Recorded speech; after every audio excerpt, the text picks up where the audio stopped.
Welcome.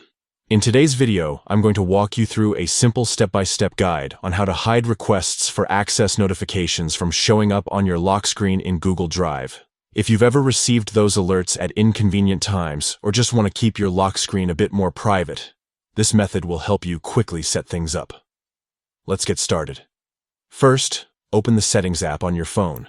This is where we're going to make the necessary changes. Once inside, scroll down and tap on Apps. From here, you'll see a list of all the apps installed on your device. Next, select Google Drive from that list. This will bring you to all the settings and permissions related to the Drive app. Once you're there, look for the option labeled Notifications and tap on it.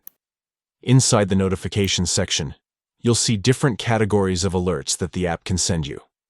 To get more control, tap on Notification Categories. This allows you to pick and choose which notifications you want to keep and which ones you'd rather turn off or customize. Now, scroll until you find Requests for Access. This is the category responsible for those lock screen alerts whenever someone tries to get access to a file or folder you own. Tap on it.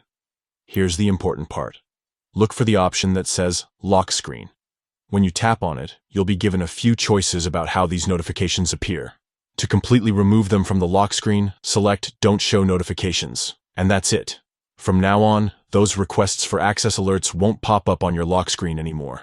You'll still be able to check them directly inside Google Drive whenever you open the app, but your phone's lock screen will remain distraction-free and more private. This quick adjustment is a great way to take more control over the types of notifications you see and where you see them. If you're looking to keep your lock screen clean and uncluttered, this is definitely one of the easiest tweaks you can make.